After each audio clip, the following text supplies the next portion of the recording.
Kung final na ito, ibibigay namin ito, isa-surrender namin. Kaya lang hindi pa ito final.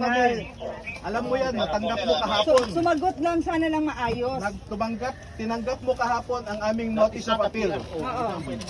Oo, pero hindi pa final. Hindi pa ito You final. need 15 days bago maging final ang order. Nagmamadali kayong lahat, pati Meron pulis. akong writ, duty bound ako magpa-implement. Oo, pero hindi pa final. Pine-question nga namin yung rate mo eh. Hintayin mo. Hindi pa final. Maghintay ka sa sasabihin ng Korte Suprema. Execution ay hindi pa ito pwedeng isagawa, no? Kasi meron pa siyang allowance date, no? Para may isagawa na ang gusto ng Oo. So ang boss mo ngayon hindi na ano, si Andrew Tan na. Sige. Sir, barilin niyo ako, sir. Hindi ako po papayag sa illegal na order ng korte na yan. Oh. Pag pinapasok niyo yung guard, bahala kayo.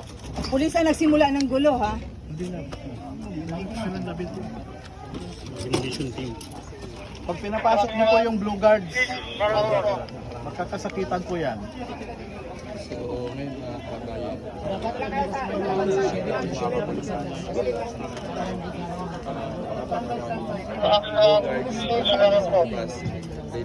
Illegal po yung order. Alam nyo naman, 15 days bago maging final yan.